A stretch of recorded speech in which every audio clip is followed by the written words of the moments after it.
हमने अरबों का आक्रमण पढ़ लिया, हमने तुर्की आक्रमण पढ़ लिया, हमने इसके बाद में जो है महमूद गजनबी और गौरी की तुर्की आक्रमण में बात की थी। गौरी के साथ ही हमारा क्या दिल्ली सल्तनत स्टार्ट होता है, जिसमें हमने कुतुबुद्दीन ऐबक और इल्तुतमिश पे चर्चा कर ली थी। अब इल्तुतमिश के आगे मैंने आपको बताया भी था कि किस किस पे चर्चा करनी है। रजिया सुल्तान यहाँ से पढ़ेंगे और बलबन के बारे में चर्चा करनी है। ठीक है, पहले मैं आपको रीड कराऊंगी और यहीं पर समझाऊंगी, क्योंकि डबल टाइम देने की जरूरत नहीं है। बाकी रजिया सुल्तान के बारे में आप बहुत कैसे इल्तुतमिश तो पूरा हो गया था ना, एक बार देख लूंगा क्या क्या पढ़ा था इल्तुतमिश में, रिकॉल कराओ।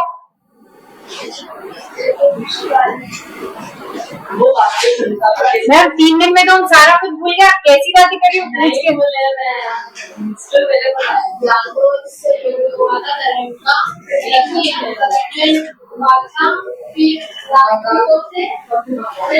विजय अभियान में कौन कौन सी पॉइंट थी? 3 मालवा का क्षेत्र और क्या बताया था? उसको वास्तविक संस्थापक क्यों कहा जाता है, इस पर क्या चर्चा की थी? सबसे पहले तो उसने राजधानी परिवर्तन से दिल्ली आया था, वो राजधानी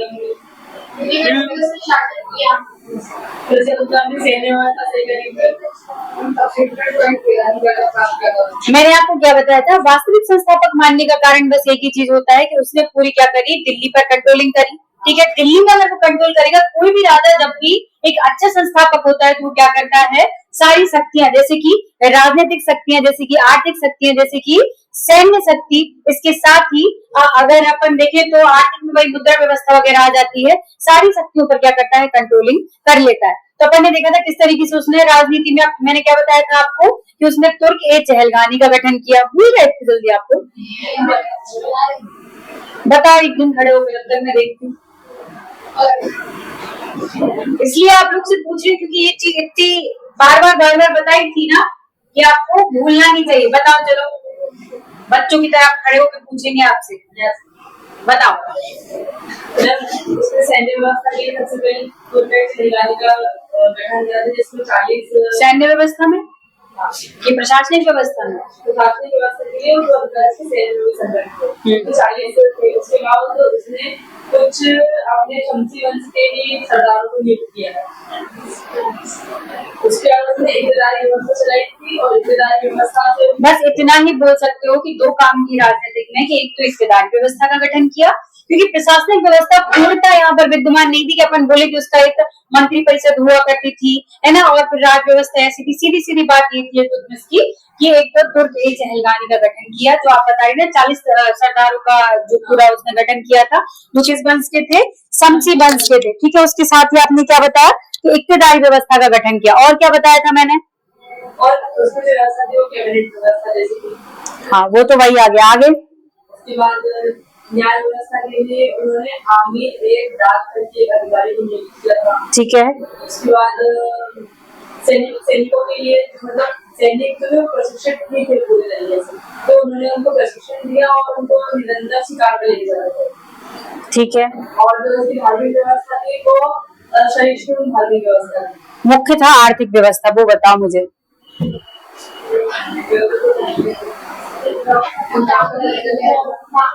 इसमें चीतल और टंका मोती जो 160-70 ग्राम के आसपास। अब कल से जो मैं पढ़ाऊंगी ये मैंने लिखने तो दिया ही है आपको, ठीक है। अब आज जो पढ़ाऊंगी वो कल आपसे ही पूछूंगी। अब ये सिस्टम जो रहेगा ना, तो आपको और अच्छे से चीजें याद होगी। एक बार तो आप लिख लोगे आंसर। अच्छा, आंसर सब लिख के लेके आए आज?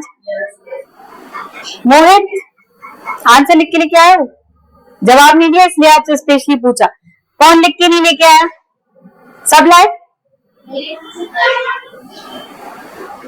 चलो, लड़ाई झगड़े नहीं करना किसका कौन सा आंसर है, लास्ट में सब जमा कर देना, ठीक है। हम पढ़ने वाले हैं रजिया सुल्तान को। सबसे पहले तो अगर हम रजिया सुल्तान की बात करें तो आपको पता है कि प्रथम मुस्लिम महिला शासिका है। मुस्लिम लगाना बहुत जरूरी है क्योंकि इसके पहले भी हम शासिकाओं के बारे में प्राचीन काल में पढ़ चुके हैं, ठीक है। तो प्रथम मुस्लिम महिला शासिका कौन थी? हमारी रजिया सुल्तान थी, ठीक है। रजिया सुल्तान का सबसे ज्यादा विरोध उन्हीं ने किया जिसका गठन किसने किया था? इल्तुतमिश ने। ये इल्तुतमिश की कौन थी? बहन बात कर, ठीक है। इल्तुतमिश की बेटी थी, इनने तुर्क चहलगानी का गठन किया। तुर्क चहलगानी मतलब जो 40 सरदारों का समूह, तुर्क चहलगानी समझ आया कि जो 40 सरदारों का समूह था उसको तुर्क चहलगानी कहा गया। उनने सबसे ज्यादा इनका विरोध किया। रीजन क्या था? रीजन ये था कि एक याकूत नाम का जो एक व्यक्ति था, वो एक नीची जात का व्यक्ति था, ठीक है, और तुर्क चहलगानी नहीं चाहते थे कि उसको एक बड़े पद पर रखा जाए। इनने क्या करा, उसको जो घोड़े की देखरेख करने वाला जो सबसे बड़ा पद होता था उस पर इनने याकूत को नियुक्त किया था। और उन सॉरी हाँ ठीक है, तो उनने क्या करा था, उसको नियुक्त किया था, ठीक है। लेकिन होता क्या है कि ऐसा कहा जाता है, अब अपन को तो नहीं पता, इतिहास में लिखा था कि इनके याकूत के साथ जो संबंध थे वो प्रेम संबंध थे, है ना, इसलिए उनने उनको उसका सपोर्ट किया। अब जब ये इसका सपोर्ट करेंगे तो जो आमिर, क्योंकि इनका जो तुर्क चहलगानी या जो सरदार थे, इनका सीधा सीधा कॉन्सेप्ट था कि जो भी बड़े पद पर होगा वो हम सरदारों में से ही नियुक्त किया जाएगा, कोई बाहरी नहीं। लेकिन याकूत को क्या किया, इनने नियुक्त कर दिया, जिससे सरदार इनसे चिढ़ गए। अब इनके सरदार चिढ़ने के बाद क्या हुआ कि इनने उनका रजिया सुल्तान का कड़ा विरोध किया। एक तो मुस्लिमों में आपको आज भी पता है इतना इतना पर्दा किया जाता है, वो पूरा मुंह ढांक के चलती है अपने, है ना। उस टाइम पे क्या करती थी, बढ़िया अपने टोपी वोपी साफा वाफा पहन के, और क्या किया करती थी कि राज दरबार में जाया करती थी, जो उनको बिल्कुल भी पसंद नहीं आया। इनने इनका बहुत विरोध किया। फिर जाके क्या होता है कि ये अटैक करती है, ऐसा अलग अलग स्टोरी लिखी है, लेकिन फिर भी आपको बताती हूँ। भटिंडा का एक गवर्नर होता है, उस पर क्या करती है, वहां पर अटैक होता है, और फिर इन दोनों में रिलेशन होते हैं, और किसी वजह से इनकी फिर क्या होती है, शादी हो जाती है, ठीक है। और फिर शादी होने के बाद क्या होता है, कैथल नामक स्थान पर ये लोग दोनों विश्राम कर रहे होते हैं, और इन पर अटैक होता है जनजाति के द्वारा एक, और इनकी मृत्यु कर दी, मतलब मार दिया जाता है। इस तरीके की स्टोरी थी। आपको स्टोरी से बहुत कुछ लेना देना नहीं है, बस ये कि आपको इंटरेस्ट जगाना था कि हाँ ऐसा ऐसा कुछ हुआ है, ठीक है। लेकिन कहीं कहीं लिखा है कि जो भटिंडा का गवर्नर है उसने रजिया सुल्तान से बदला लेने के लिए ये कसम खाई थी कि वो रजिया सुल्तान से शादी करेगा, ठीक है। इतिहास है, अलग अलग स्टोरी, जैसे आज नहीं कि किसी लड़की ने बोल दिया कि अब तो तेरी तरफ मैं देखूंगी भी नहीं, तो लड़के को ये चीज रहती है, अब हम तुम्हारी तरफ देखेंगे, अब देखो तुम। तो ऐसा कुछ ही सीन था, ऐसा उसमें स्टोरी में बोला गया, ठीक है। अब हमें तो नहीं पता क्या था, वो इतिहास में लिखा है, इसलिए हमें यहाँ से इतना कुछ भी स्टोरी नहीं आई, बस हमने आपको स्टोरी बताया। आपको क्वेश्चन आएगा, रजिया सुल्तान भारत की प्रथम मुस्लिम महिला शासिका थी, इसको सिद्ध कीजिए। हमें मतलब है हमारे मेंस से कि हमारे मेंस में क्या आएगा, स्टोरी क्या थी क्या नहीं थी, वो तो इसलिए है कि हम उनके बारे में थोड़ा सा जान ले, ठीक है। हम यहाँ पर पढ़ेंगे और उनको आगे क्या करेंगे, कंटिन्यू करेंगे, और यहीं से आपको फिर क्या करेंगे, क्वेश्चन दे देंगे, ठीक है। चलो, रजिया सुल्तान का कार्यकाल कितना रहा, 1236 से 1240 तक रहा। ये मैंने क्या बोला, सबका टाइम पीरियड याद ना हो, लेकिन जो 4 लोग बताए हैं गुलाम वंश में, बलबन, कुतुबुद्दीन ऐबक, इल्तुतमिश और रजिया सुल्तान, इनका टाइम पीरियड याद होना चाहिए। मीन्स में नंबर मिलने का सबसे बड़ा जो वो आपका रीजन बनते हैं वो है आपके सन। जैसे अपन पॉलिटी में अगर लिखते हैं ना मीन्स, तो आपको अनुच्छेद याद होना चाहिए, ऐसे ही आपको सन याद होना चाहिए। तो आप क्या करोगे, जितना अभी मैंने पढ़ा दिया ना, एक सन की लिस्ट बना लेना कि हमने रजिया सुल्तान याद करने के लिए कहा था, बलबन याद करने के लिए कहा था, या हड़प्पा सभ्यता का टाइम पीरियड, सबका तो दिया नहीं है ना। वैदिक काल का दिया कि 1500 से 600 तक का है, ठीक है, 1500 से 1000 तक का एक वैदिक काल है। तो जो ये वाला टाइम पीरियड है ना, इनको आप क्या करोगे, नोट करोगे, बार बार याद करोगे। फिर से बोल रही हूँ, रैंक लेना, लीड करना, लोगों से अच्छी रैंक लेना, ये चीजें आपको स्ट्रॉन्ग बनाती है। और सन किसी को याद नहीं रहते, आप खुद याद कर लो आपको कितने सन याद रहते हैं, याद कर भी लेते हैं, क्योंकि आंकड़े हम हमेशा भूल जाते हैं, ठीक है। तो आप क्या करोगे, एक लिस्ट बना लोगे उनकी और आप उनको याद करोगे। चलो, इस्लामिक जगत में यद्यपि रजिया से पहले ईरान तथा मिस्र में महिला शासिका थी, परंतु रजिया भारत की प्रथम मुस्लिम शासिका थी। हमें केवल इस लाइन से मतलब है कि भारत की, जब भी आप रजिया सुल्तान पे बात लिखोगे तो ये जरूर लिख के आओगे कि ये भारत की पहली मुस्लिम महिला शासिका थी। मुस्लिम वर्ड जरूर लिखना है, क्योंकि क्या बोला मैंने, पहले भारत की और भी महिला, वो खुद ही बोल रहा है कि ईरान और मिस्र में भी पहले शासिका रह चुकी है, ठीक है। फिर देखते हैं, रजिया ने अपने सिक्कों पर उम्दत उल मिसबा की उपाधि अंकित करवाई थी। याद रहे तो ठीक है, ना रहे तो कोई बात नहीं है, ठीक है। रजिया ने पर्दा प्रथा का त्याग किया था, ठीक। वह दरबार में पुरुषों के समान पूबा मतलब कोट और कुल्हा मतलब टोपी पहनकर बैठती थी। सत्ता प्राप्ति के पश्चात रजिया की सबसे बड़ी समस्या यह थी कि लाहौर, ठीक, मुल्तान, बदायूं, हासी के इक्तादारों ने राजधानी दिल्ली को अपनी सेना के साथ घेर रखा तथा दिल्ली का वजीर निजाम उल मुल्क जुनैदी भी उनसे मिल गया था। ये पांचों रजिया को भी सुल्तान मानने को तैयार नहीं थे। देखो, ये एक इंपॉर्टेंट लाइन नहीं है, लेकिन फिर भी आएगा कि रजिया के सामने कौन कौन सी समस्याएं थी। ठीक, तो सबसे बड़ी समस्या तो ये है कि उनका महिला होना। सबसे बड़ी तो समस्या यही है कि उनका महिला होना, क्योंकि उस टाइम पे ऐसा कुछ भी नहीं था। इवन जब हमने क्या बोला कि हम तो पहले हिंदू पढ़ते रहे, ब्राह्मण पढ़ते रहे, हम जब मिडाइवल पे आए तब हमने जाके मुस्लिमों को देखा कि मुस्लिम वाली सत्ता है। अब मुस्लिम सत्ता में कोई भी महिला शासिका नहीं थी, तो सबसे बड़ी समस्या थी कि वो एक महिला थी और वो क्या कर रही थी, शासन करना चाह रही थी या फिर सुल्तान का पद लेना चाह रही थी। शासिका तो अपन उनको बोल रहे, लेकिन एक्चुअल में सुल्तान का पद लेना चाह रही थी ना।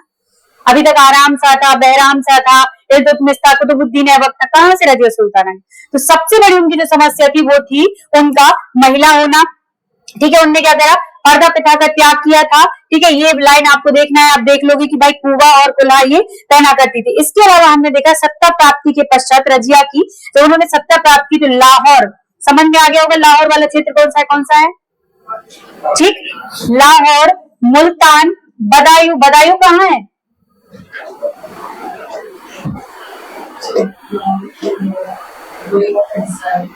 किसका, और हासी, दोनों को देख के आओगे कि कहाँ है।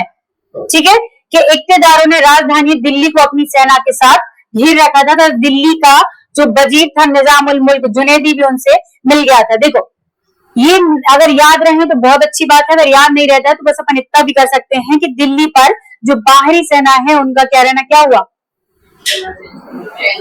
पेन का कलर चेंज, दिख ही नहीं रहा,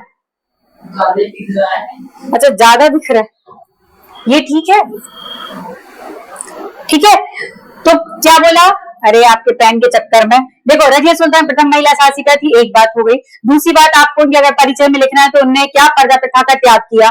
तीसरी बात आपने क्या देखी, तीसरा पॉइंट देखा कि वो कुबा और कुल्हा पहनकर बैठा करती थी। ये इतना कोई इंपॉर्टेंट नहीं था, लेकिन आपको लिखना है तो आपकी तरफ से ये चीज सही रहेगी। ठीक है, कि हाँ ठीक है हमने लिखा है कुछ इंपॉर्टेंट पॉइंट।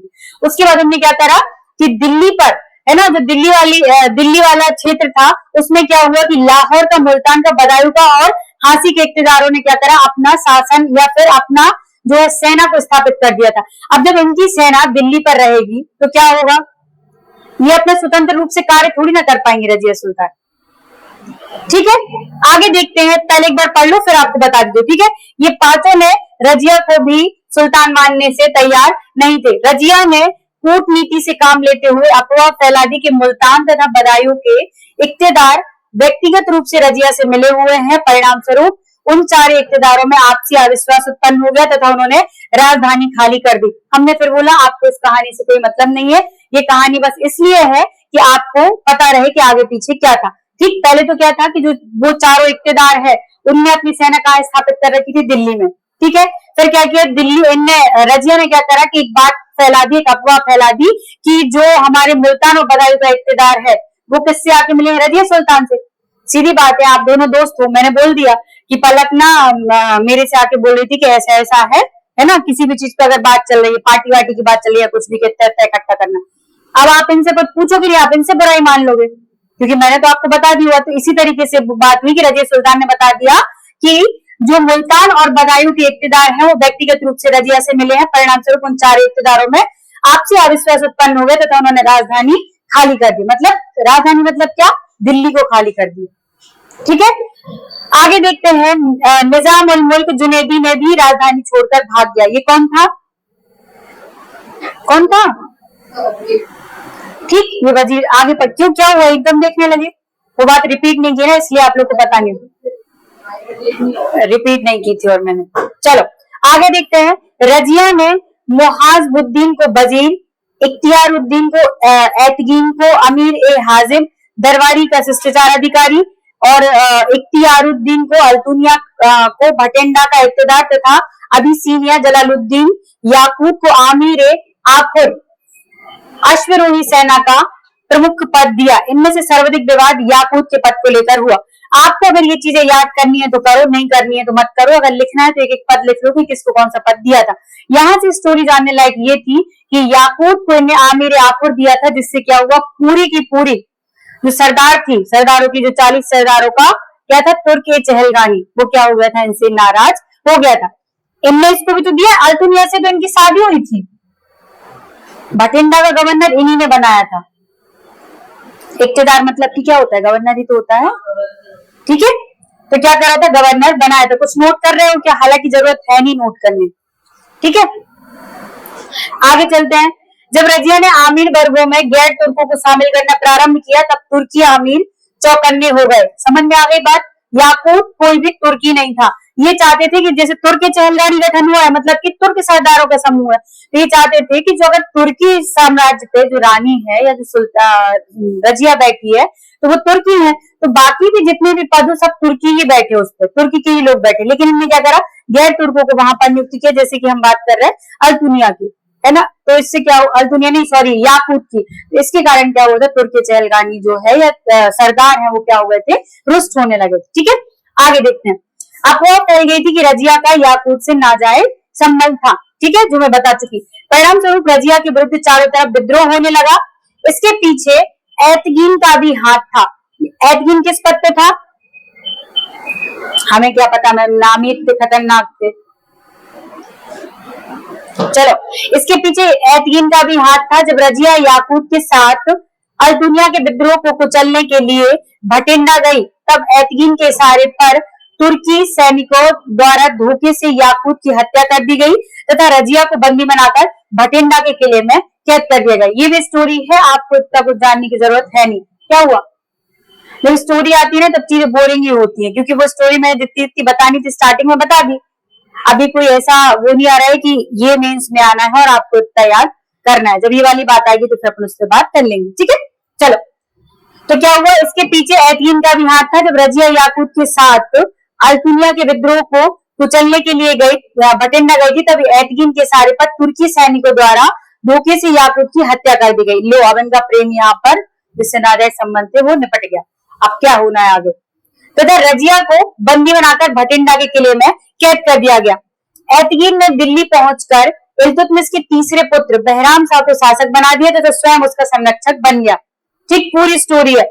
इसके उपरांत भटिंडा के इक्तेदार अल्तुनिया और रजिया ने विवाह कर लिया, क्योंकि विद्रोह के पश्चात अल्तुनिया को उसकी इच्छानुसार पद प्राप्त नहीं हुआ था। पहले रजिया ने क्या करा, अल्तुनिया को एक पद पर नियुक्त किया, ठीक है। फिर ये जाती है उस पर क्या करना है, क्योंकि वो साम्राज्य का दावा करता है तो उस पर आक्रमण करने जाती है, किसके साथ, याकूत के साथ। याकूत को मार दिया गया और किसकी शादी हो गई, रजिया की और अल्तुनिया की, ठीक है। ओवरऑल यहाँ से जानने योग्य कुछ भी नहीं था, बस ये पूरी स्टोरी थी, ठीक है। मतलब बस जानना ये था कि आपको स्टोरी समझनी थी कि एक्चुअल में पूरी कहानी कथा हुई क्या थी, ठीक है। अब आपने बोला तो मैम कहानी कथा मत लिखवाना, लेकिन पीपीटी बहुत पहले बन चुकी है, इसलिए कहानी कथा लिखवानी पड़ी थी उसमें, ठीक है। चलो आगे क्या था, रजिया और अल्तुनिया ने मिलकर दिल्ली पर आक्रमण कर दिया, परंतु वे दिल्ली के संगठित सेना के सामने पराजित हुए तथा उन्हें भटिंडा की तरफ वापस लौटना पड़ा। 1240 में हरियाणा में स्थित कैथल के पास कुछ हिंदू डाकुओं ने उस समय रजिया तथा अल्तुनिया की हत्या कर दी, जब दोनों वृक्ष के नीचे आराम कर रहे थे। कहीं कहीं हिंदू डाकू दिया और कहीं कहीं जाटों के द्वारा बोला गया है, तो आपको हिंदू डाकू ही कर लेना, क्योंकि पीपीटी में मैंने ये लिखवाया है, ठीक है। आगे रजिया के पत्नी हेतु मुख्यतः दो कारण उत्तरदायी थे। प्रथम क्या था, तुर्की अमीरों की ईर्ष्या, और द्वितीय क्या था, रजिया का स्त्री होना। तो आपसे पूछा जाएगा तो इसको ही आप क्या करोगे, डिटेल में लिखोगे क्या, कि तुर्की अमीरों की ईर्ष्या मतलब कि जो तुर्क चहलगानी था उनकी ईर्ष्या मतलब क्या, जलन भाव, ठीक। और अगर दूसरा कारण देखे तो रजिया का महिला होना। तो आपसे पूछा जाएगा कि रजिया के सामने मुख्य समस्याएं क्या थी, तो आप यही बताओगे कि सबसे पहले तो क्या उसको तुर्क चहलगानी का सामना करना पड़ा, दूसरी बात क्या कि वो एक महिला थी, ठीक। तीसरी बात क्या थी कि वो शासन के विरुद्ध चल रही थी। भाई शासन का विरुद्ध क्या, कोई भी महिला अभी तक उस पर नहीं बैठी थी शासक के पद पर, और ये क्या कर रही थी, शासन के पद पर बैठना चाह रही थी। और इनने पूरा किसके, तुर्कों के अपोज में काम कर दिया, क्योंकि वो चाहते थे कि तुर्की लोग ही बड़े बड़े पद पर बैठे, लेकिन इनने क्या करा, किसको बिठाया, मतलब याकूत जैसे कई गैर तुर्की लोगों को उच्च पदों पर बिठाया। ठीक है, तो ये मुख्य इनके क्या थे, कारण थे। ठीक है, इनने वो नहीं डाला है कि रजिया प्रथम महिला शासिका थी। चलो उसके बारे में हम आपको डिटेल में बता देंगे कि प्रथम महिला शासिका थी, इसके बारे में आप क्या करेंगे, डिटेल में बताएंगे। बाकी ऐसा कुछ भी नहीं है कि आपको उसमें बहुत इंपॉर्टेंट लिखनी है, इसी स्टोरी में से लिखना है, बाकी कल उसका एक आंसर राइटिंग फॉर्मेट हम आपको दे देंगे। ठीक है, अगला क्या देखना है हमको, नसरुद्दीन महमूद। क्या था नसरुद्दीन महमूद के बारे में खासियत, जानते हो इसको, सुना है? नसरुद्दीन महमूद के बारे में इतना कुछ जानने की जरूरत नहीं है, सीधी सीधी जानने की जरूरत है कि बलबन के द्वारा, बलबन इसका प्रधानमंत्री था और नसरुद्दीन महमूद क्या कर रहा था, शासन चला रहा था, एक कठपुतली के रूप में बलबन इस पे कंट्रोलिंग किया था। ठीक है, दूसरी बात यह है कि एकमात्र ऐसा शासक था जो टोपियां सीकर अपना जीवन व्यतीत करता था। ये तो जरूर सुना होगा, प्रीलिम्स में सुना है, आपकी गीता माता में भी लिखी है ये लाइन, फिर तो पता ही होगा, नहीं पता, कोई बात नहीं। चलो, तो इसके बारे में बस इतना ही जानो, इसके नसरुद्दीन के बारे में बहुत डिटेल पढ़ने की जरूरत नहीं है। दो बातें जान लो कि एक तो बलबन के पहले शासन किया, ठीक है, ऐसा बोला जाता है कि बलबन क्या करता था, प्रधानमंत्री हुआ करता था और पूरी कंट्रोलिंग नसरुद्दीन पर रखा करता था। ठीक है, अंत में ये हुआ था कि नसरुद्दीन और बलबन में खिटपिट हो गई थी और बलबन ने क्या करा, साम्राज्य पर बैठ गया था। मतलब कि एक तरीके से देखा जाए तो बलबन पूरी कंट्रोलिंग करता था और टोपियां सीकर जीवन व्यतीत करने वाला एक शासक था।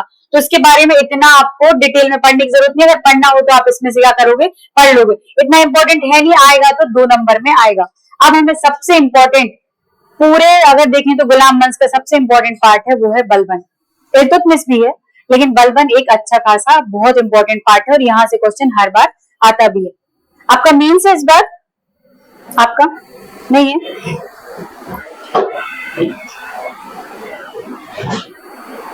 चलो बलबन के बारे में अगर हम देखें तो गयासुद्दीन बलबन 1266 से 1287 ये आपसे पूछा जाएगा। ठीक है, रजिया सुल्तान के बारे में फिर से बता देती हूँ, कुछ भी बहुत ज्यादा करने की जरूरत नहीं है, बस उतने ही पॉइंट है। सबसे पहले तो क्या, प्रथम महिला शासिका थी।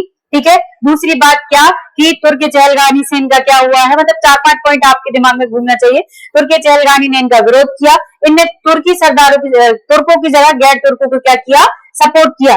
ठीक है, अल्तुनिया के गवर्नर, भटिंडा के गवर्नर अल्तुनिया से इनने विवाह किया था। याकूत को इनने क्या करा था कि उच्च पद पर नियुक्त किया, जिससे क्या हुआ था कि जो आपके तुर्की सरदार थे वो क्या हो गए थे, इनके विरुद्ध हो गए थे। ठीक है, इनके पीछे जो सबसे बड़ा जो इनके हार का या फिर इनकी मृत्यु का जो कारण था वो 2 थे। कौन से कारण थे, एक तो इनका महिला होकर शासिका होना और दूसरा जो कारण था कि जो सरदार हैं या जो तुर्क हैं उनके द्वारा इनका विरोध किया जाना। बस इतना ही लिखना है, इतने ही की पॉइंट याद हो, बाकी स्टोरी आपको याद करनी है, कहाँ गया, क्या नहीं गया, क्या हुआ, जो आप बोलते हो ना कि लास्ट में 5-6 पॉइंट बता दिया करो, तो बस इतने ही पॉइंट है रजिया सुल्तान की। ठीक, चलो बलबन 1266 से 1287, आपको भी पता है कि बलबन एक बहुत बड़ी पर्सनालिटी रहा है। ठीक है, बलबन क्या कहा करता था कि जब मैं नीची जाति को देखता हूं तो मेरी खून खौल जाता है। ठीक है, मतलब एक तरीके से रक्त पिपासु शासक था, है ना। सिजदा और तैबूस ये किसने अपनाए थे, क्या होता है सिजदा और तैबूस,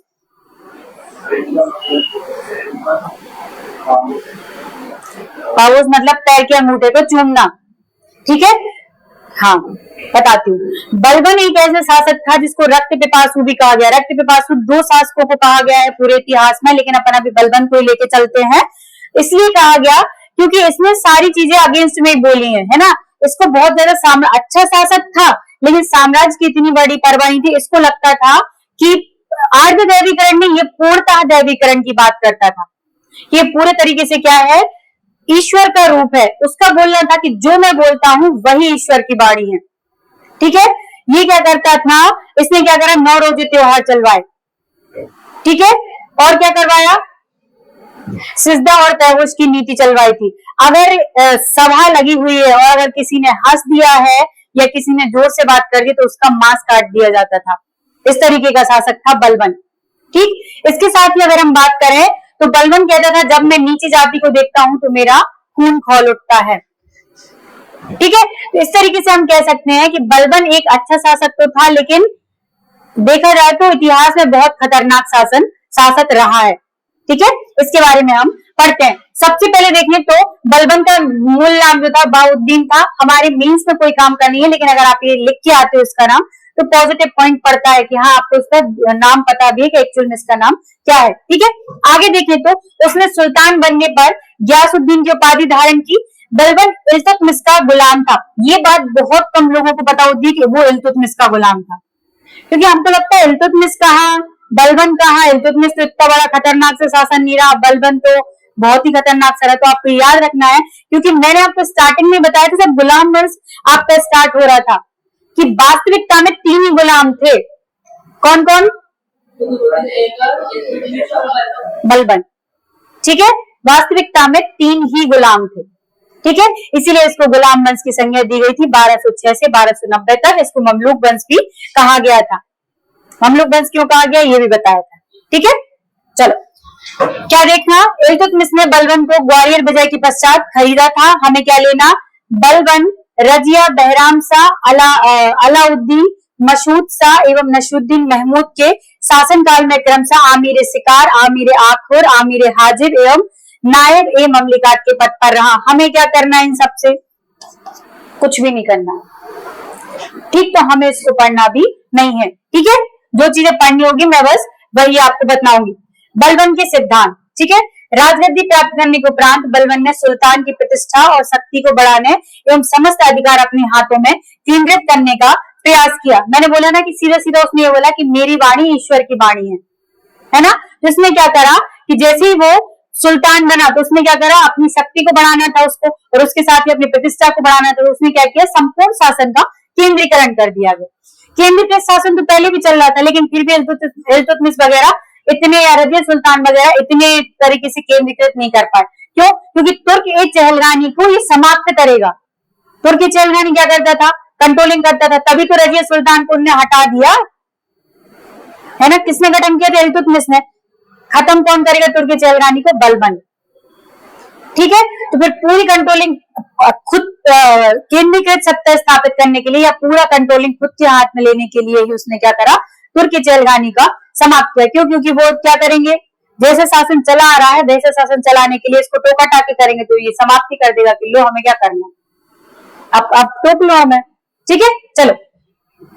बलबन ने राजत्व को नियत एक खुदाई ईश्वर द्वारा प्रदत्त कहा तथा जिल्ले इलाही ईश्वर की छाया की उपाधि धारण की। मैं बता रही ना कि सीधी सीधी बात यह है कि इसने जो इसका पद था उसका दैवीकरण कर दिया गया है ना। तो इसने क्या बोला कि जो इसका राज है या इसका जो शासन है वो कैसा है, ईश्वर द्वारा प्रदान है और ईश्वर की छाया उस पर हमेशा रहती है। भगवान के डर से फिर सब डरते हैं कि अरे यार नहीं, फिर राजा ही जो है वो भगवान है। आजकल नहीं बहुत सारे लोग ये देवी का रूप है, ये माता देवी का रूप है, ये तो लोग डर डर के उनके पास जाते हैं, ये कृष्ण जी का रूप है, ये हनुमान जी का रूप है, तो लोगों को लगता है इनमें भगवान का निवास करते हैं, तो लोग इस चीज में ज्यादा आस्था रखते हैं। तो उस टाइम भी इन्होंने कह दिया कि भाई ईश्वर के द्वारा प्रदत्त पद है, तो लोग क्या करने लगे होंगे, इनको ईश्वर की तरह मानने लगे और इनकी प्रतिष्ठा और बढ़ गई। ठीक है, चलो। बलबन ने खलीफा के नाम की खुतबा पढ़ाई, खलीफा के नाम के सिक्के जारी किए तथा स्वयं को खलीफा का सहायक घोषित किया। करना इतने इंपॉर्टेंट नहीं है। खलीफा मतलब कि एक उच्च पद, जैसे कि अपन देखें तो ये होता था ना कि खलीफा से प्राप्त, इनको बगदाद के खलीफा से ये प्राप्त हुआ, बगदाद के खलीफा से वो, मतलब कि सर्वोच्च पद पर खुद को माना उन्होंने। तो खलीफा नाम नहीं है, पद है। पद है मतलब कि ये सर्वोच्च पद होगा खलीफा। ठीक, तो अपन ने पढ़ा ना कि बगदाद के खलीफा से इनने ये पद प्राप्त किया, तो मतलब ये कि मैं ही सर्वस्व हूं, इनका सीधा कहने का मतलब ये था। ठीक है, चलो आगे देखते हैं। बलबन ने अपने दैनिक कार्य व्यवहार को अत्यंत गंभीर बनाते हुए एकांत में रहना प्रारंभ कर दिया। मदिरा पान तथा छोटे सरदारी व अमीरों से मिलना बंद कर दिया। वही बात मैं बता रही हूँ, छोटे लोगों को देखता है या नीची जाति के लोग को देखता है तो उसका खून खौल जाता है। तो उसने क्या करा, क्योंकि अगर एक इंसान को अपने स्टैंडर्ड शो करना है तो वो क्या करेगा, सबसे पहले नीचे लोगों, मतलब ऐसा होना नहीं चाहिए लेकिन ऐसा, तो उसने कैसी कैसी चीजें बंद कर दी। कि भाई एकांत में रहने लगा, है ना, अपने अपने विचारों में खोने लगा, लोगों को उससे मिलने के लिए परमिशन लेनी पड़ती थी, छोटे लोगों से मिलना बंद कर दिया। इसका मतलब कि अपने आप को सर्वस्व मान रहा है वो, कि तुम्हें मिलना है तुम आओ, मैं तो भी मैं मिलूंगा नहीं क्योंकि मैं तो बिजी हूँ अंदर एकांत में। इस तरीके की बात है उसने सोची। लोगों को लगता है कि जब वो कम बोलने लगते हैं या वो बहुत ऐसे रहने लगते हैं कि एकदम गंभीर टाइप के, तो ऐसा प्रतीत होता है कि वो बहुत ही एकदम प्रतिष्ठित हो गए हैं। तुमने मोहित को देख के क्यों हंसा? मजाक था, कुछ भी नहीं, बहुत देर हो गई ना पढ़ाते पढ़ाते, इसलिए थोड़ा सा मजाक कर लिया। ठीक है, चलो आगे देखते हैं। बलबन ने दरबार के सभी अमीरों को अनुशासित कर दरबार में हंसने में मजाक करने को प्रतिबंधित कर दिया। वह स्वयं भी हमेशा गंभीर मुद्रा में रहता था। यही बात मैंने आपको बताई थी। ठीक है, इतिहासकार के.एम. निजामी ने लिखा है कि बलबन एक उत्तम अभिनेता था और अपने दर्शकों को आधुनिक फिल्मी सितारों की भांति मंत्र मुग्ध रखता था। मतलब क्या, जब अपन ऐसी कोई मूवी देखते हैं ना कि अपन एकदम ऐसे शांति की मुद्रा में चले जाते हैं, अपन को कुछ नहीं दिखता, ऐसे मुंह ऐसा है तो ऐसे ही मुंह रहेगा। तो उनने ऐसा टोंट मारा है कि बलबन एक उत्तम अभिनेता था, मतलब एक अच्छा एक्टर था, जो अपने दर्शकों को, मतलब जो अपन थिएटर में मूवी देखने जाते हैं ना, जो अपने दर्शकों को आधुनिक फिल्मी सितारों की भांति मंत्र मुग्ध रखता था। मतलब तुम कुछ बोल ही ना पाओ, इतनी अच्छी पिक्चर है। ऐसा कुछ था नहीं, लेकिन ऐसा उसने शासन बना रखा था। ठीक है, ये लाइन लिखोगे तो अच्छा रहेगा आपके उसमें। ठीक है, आगे बलबन ने, ये आप लोग कभी कभी पूछते हैं ना निष्कर्ष में क्या लिखे, निष्कर्ष में बलबन का आंसर है और ये लिख के आओगे ना तो आपके नंबर बढ़ेंगे। ठीक है, बलबन ने ईरानी दरबार की परंपरा के अनुसार अपने दरबार में भी सिजदा और पायबोस की पद्धति लागू की। सिजदा मतलब सिर झुकाकर सलाम करना और पायबोस मतलब कदमों को या फिर पैर के अंगूठे को चूमना। ठीक है, तो ये लाइन इंपॉर्टेंट है, अंडरलाइन कर लो, ये की पॉइंट्स में आप लिखोगे भी इसको, सिजदा और पायबोस। उसने दरबार की शोभा को बढ़ाने हेतु ईरानी नव वर्ष त्योहार नौरोजी का भी प्रारंभ किया था। तो यहाँ से जो जो पॉइंट्स है वो बस पढ़ने, फोटो खींचेंगे अब।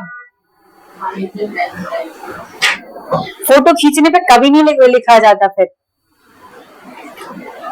पीडीएफ का मुझे किसने मैसेज किया था? सर से एक बार बात कर लेना। ठीक है, मतलब पीडीएफ आना चाहिए ऐसा। बलबन ने रक्त की शुद्धता तथा तुर्की नस्लवाद की नीति पर भी बल दिया। मतलब उसको ऐसा लगता था कि जो तुर्की के लोग हैं या तुर्की नस्ल के लोग हैं उनका ही रक्त शुद्ध है, बाकी जो है अशुद्ध रक्त, मतलब सीधी सीधी बात, गैर तुर्की को वो शुद्ध रक्त नहीं मानता था। तो तुर्की नस्लवाद मतलब कि जो तुर्की नस्ल के होते थे उन्हीं लोगों को क्या करता था, वो अपने राज्य में या अपने शासन में उनको पद दिया करता था। ठीक है, उसके समय निम्न कुल के व्यक्ति के लिए शासन के दरवाजे बंद कर दिए गए। बलबन ने स्वयं को फिरदौसी द्वारा लिखित शाहनामा के सूरवीर अफरासियाब का वंशज घोषित किया। हमें क्या करना कि किस वंश का था, बाकी ठीक है, जब हम स्टार्टिंग में आंसर लिखते हैं तो हम लिखते हैं कि अफरासियाब वंश का था, इस पुस्तक में कहा है, तो आपका क्या होता है, नंबर बढ़ते हैं। एक बार पढ़ लो, फिर शॉर्ट में समझाऊंगी तो नींद नहीं आएगी। अभी पढ़ के सुना रही हूँ इसलिए नींद आ रही है। ठीक, अरे यार मैं बोलती तो हूँ कि ये पॉइंट लिख लो, अब अभी ये स्टोरी वाला ही चल रहा है, अब मैं क्या करूं। चलो अब बोल। हाँ, रोज चीजें, रोज टेक्निक चेंज हो। पहले मैम की पॉइंट्स में लिखवाओ, फिर कभी कभी फिर मैं वही बोलूंगी, मैं कम कंटेंट देने लगूंगी। मैं कल वही बात करी थी, कम कंटेंट दूंगी तो फिर आप लोग को दिक्कत होगी कि मैम ने कम कंटेंट दिया। सर मेरे से पूछ रहे थे सबसे ज्यादा दिक्कत किसको होती है, तो मैंने बताया कि सर कुछ बोले कि मैंने कहा सर बाकी लोगों को ये नहीं है इशू कि मतलब किस चीज में क्या, लेकिन मैंने कहा सर ये रहता है कि कभी कंटेंट का, तो बोले आप कंटेंट पूरा दो, क्योंकि फिर आप लोग को ये इशू होगा कि अभी तो आप पढ़ लोगे फ्लो में कि थोड़ा थोड़ा पढ़ रहे हो, फिर आपको बाद में इशू होगा कि हमने पढ़ा क्या था जब कान में आवाज नहीं गूंजेगी। ठीक है, एक बार पढ़ लो फिर शॉर्ट में बता देते। इसलिए मैं इसलिए बताती थी कि मैं पहले की पॉइंट्स लिख के आती थी और आपको की पॉइंट्स लिखवाती थी फिर पढ़वाती थी।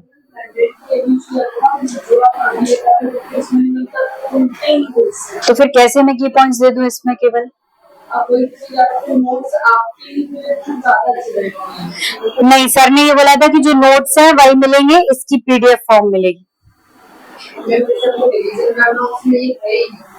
मेरे को एक चीज समझ में नहीं आ रही, आप लोग की पॉइंट्स क्यों नहीं नोट करते इसके? हमको खुद से मेहनत करनी होती है जब मेंस देना होता है, क्योंकि नोट्स चाहिए तो बाजार में भरमार पड़े हैं, हमें खुद के नोट्स बनाने। आप इसके की पॉइंट्स मैं जब पढ़ा रही तो नोट करते जाना, जो मैं अंडरलाइन करती हूँ, क्योंकि मेहनत खुद से ही करना पड़ेगा। टीचर कुछ भी कंटेंट दे देगा, आपको इश्यू ही आएगा उसमें। किसी का लगेगा कि बहुत कंटेंट है, किसी को लगेगा कि कम कंटेंट है। जो सारे टीचर्स है ना, वो भी खुद के कंटेंट से पढ़ते हैं, लेकिन वो भी की पॉइंट्स से पढ़ते हैं। की पॉइंट्स ही काम में आना है। मैं पहले भी बोलती हूँ, ज्यादा मत लिखा करो, केवल की पॉइंट्स लिखो। 6 दिन जो प्रेशर वाले होते हैं ना, उनमें बस उतना ही पढ़ सकते हो। ये मैंने, आप जितने भी टीचर्स आते हैं ना, सारे टीचर्स से एक बार डिस्कस कर लेना।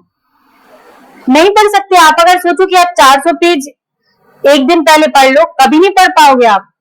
आपके पास 10 घंटे का टाइम है, 2 सब्जेक्ट पढ़ने, 2 सब्जेक्ट में भी आपके 12 से 13 सब्जेक्ट होते हैं। 10 तो बोले जाते हैं कि उसमें पर्यावरण और कंप्यूटर मिक्स है, या किसी में कोई सब्जेक्ट मिक्स है, वो तो आपके 2-2 सब्जेक्ट और होते। कितना पढ़ोगे भाई? और उतना याद भी नहीं रहना है आपको। बस की पॉइंट्स बनाओ और अपनी चीजों पे भरोसा रखो, ठीक। यहाँ जो भी मैं अंडरलाइन कराती हूँ, मैंने बोला भी था, आज मैं नहीं कर पाई क्योंकि अब वो होता है ना कि बीच में फ्लो टूट गया। अब की पॉइंट्स हम अपने पहले नोट करवा दिया करेंगे, फिर आपको पढ़ाया करेंगे, क्योंकि की पॉइंट नोट करना आपकी जिम्मेदारी है, मेरी नहीं है। लेकिन मैं चाहती हूँ कि आप नोट कर लो, इसलिए मैं नोट कराऊंगी पहले, ठीक। क्योंकि अभी आपको नहीं समझ में आया, अभी आपको लग रहा है सब याद हो रहा है, बाद में कुछ भी याद नहीं होता जब पेपर आता है एक्चुअल में, ठीक है। वही टारगेट करके पढ़ना है कि जून में आपका मेंस है, इसीलिए आंसर राइटिंग करवा रही हूँ, ठीक है। चलो, वर्णी के अनुसार बलवन ने कहा था कि जब मैं किसी नीच कुल के व्यक्ति को देखता हूं तो मेरी आंखें जलने लगती हैं और गुस्से से मेरी हाथ तलवार पर चली जाती है, ठीक। ये जो पॉइंट्स हैं, ये आप जब भी उसमें लिखोगे तो आपके इससे नंबर बढ़ने हैं, ठीक है। बलवन ने अपने विरोधी अनेक वजीरों की हत्या करवाई। उसने अपने चचेरे भाई शेर खां, जो कि बलवन का विरोधी था, तुर्क चहलगानी का सदस्य था, तो जहर देकर मरवा दिया। बलवन ने तुर्क चहलगानी को भंग कर दिया तथा नायब ममलिकात के पद को भी समाप्त कर दिया। नोट कर लो, तुर्क चहलगानी का किसने अंत किया, ठीक है। फिर उसके बाद क्या किया? नायब ममलिकात के पद को समाप्त कर दिया।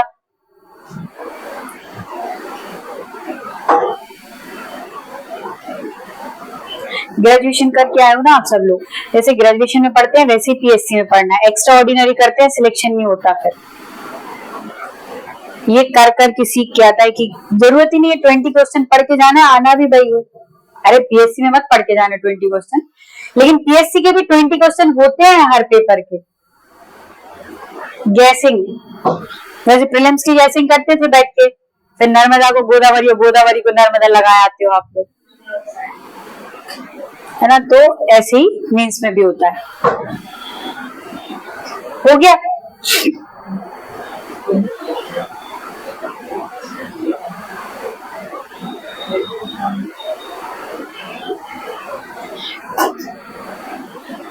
चलो, मंगोल समस्या का समाधान, ठीक है। बलवन ने मंगोलों की समस्या का समाधान कैसे किया? बलवन ने मंगोलों के विरुद्ध दोहरी नीति अपनाई। प्रथम उसने मंगोल शासकों के दरबार में अपने दूत भेजे। द्वितीय उसने उत्तर पश्चिम में 2 सुरक्षा पंक्तियों की व्यवस्था की। पहले पढ़ लो फिर बताती हूँ, ठीक है। तो क्या हुआ? बलवन ने मंगोलों के विरुद्ध दोहरी नीति अपनाई। प्रथम उसने मंगोल शासकों के दरबार में अपने दूत भेजे, मतलब कि जो मंगोल शासक थे उन्हें अपने राजदूत बनाकर उनके दरबार में भेजा। उसके अलावा उसने उत्तर पश्चिम में 2 सुरक्षा पंक्तियों की व्यवस्था की। बलवन ने उत्तर पश्चिम सीमा की सुरक्षा हेतु अपने 2 पुत्रों शहजादा मोहम्मद एवं बुगरा खां के नेतृत्व में शक्तिशाली सेना नियुक्त की। सीधी सीधी सुरक्षा का मतलब ये है कि जैसे अभी लगाते हैं ना अपन पीओके और उसमें लगी हुई है अपनी सेना, तो उसने क्या किया? मंगोलों की सुरक्षा के लिए सैन्य व्यवस्था की, जो पहले के शासकों ने नहीं किया था। आपने पढ़ा था इल्तुतमिश ने मंगोलों के आक्रमण के लिए कोई स्थायी व्यवस्था नहीं की थी, लेकिन इसने क्या किया? मंगोलों, क्योंकि उसने उसको शरण नहीं दी थी, क्या नाम था उसका? जलालुद्दीन वो था, उसको शरण नहीं दी थी, है ना। तो उसको लगा कि मंगोल आक्रमण का खतरा टल गया, लेकिन ऐसा थोड़ी ना है कि मंगोलों को पता नहीं होगा कि भारत में क्या है क्या नहीं है। तो उसका जो स्थायी रूप से समाधान निकाला वो बलवन ने निकाला। इसने क्या करा कि इसने सुरक्षा पंक्तियों की व्यवस्था कर दी, मतलब सीधी सीधी बात वही है कि सेना की व्यवस्था की। बलवन ने उत्तर पश्चिमी सीमा की सुरक्षा हेतु अपने 2 पुत्रों शहजादा मोहम्मद एवं बुगरा खां के नेतृत्व में शक्तिशाली सेना की नियुक्ति की।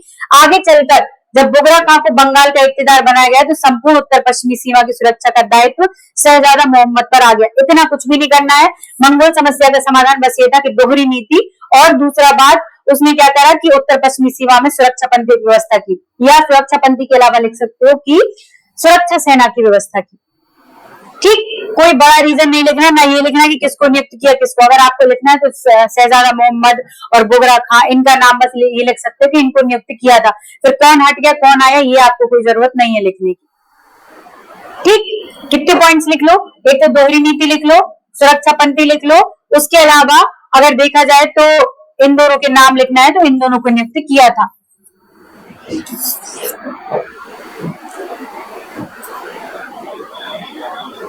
लिख रहे हो? दिख रहा है कि इसको हटा दूं, गोला लगा दूं?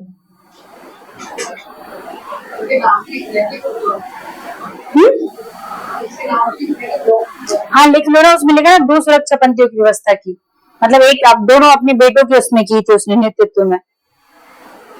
सुरक्षा पंथी मतलब सेना। 2 बजे से किसकी क्लास है? अच्छा सर की क्लास।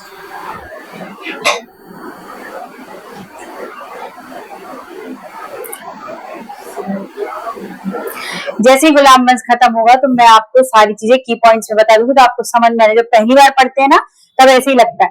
फिर हम क्या करेंगे, आपको जो 4 आपके राजा है ना, 4 जो स्पेशल बताए, उन चारों के बारे में एक पेज पे लिखवा देंगे तो आपको दिक्कत नहीं होगी फिर।